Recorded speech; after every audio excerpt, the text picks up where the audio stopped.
So for electricity or static sounds, I would start with random volume modulation. So in this case, we can make use of the random section down here and use these random modulators. So let's just drag random 1 to the level of oscillator 1 and just bring this all the way up. Now if we set this to seconds,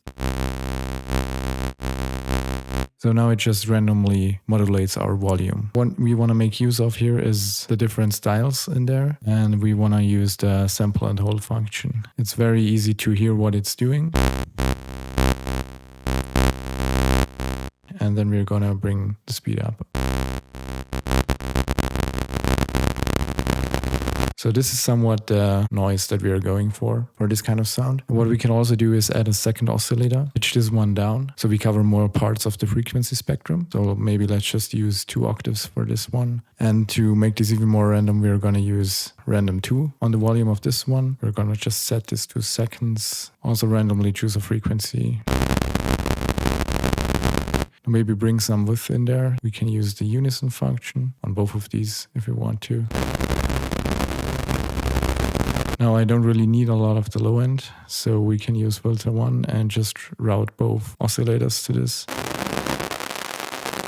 And we can modulate this later as well. So now all of this can be pushed into the multiband compressor over here.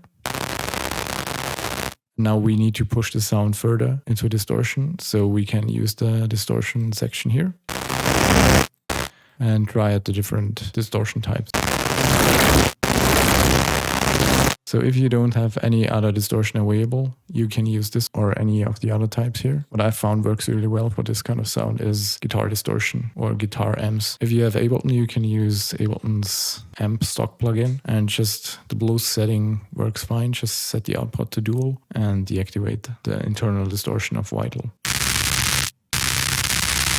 Now to bring some sort of tonality to this, we can use a further oscillator and use random 1 with the sample and hold style on this one, but we are going to route it directly out so it doesn't get affected by the filter or the compression.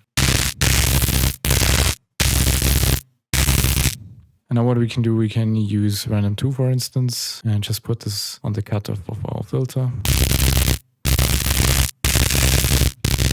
Playing around with the speed of this. And I will play around with the level of oscillator 3, because you probably don't want it to go all the way up.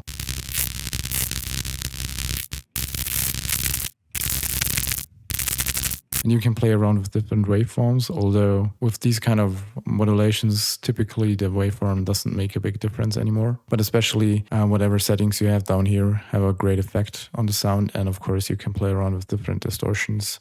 You can also use multiple distortions in parallel and also use these at different pitches, so you get even more variations.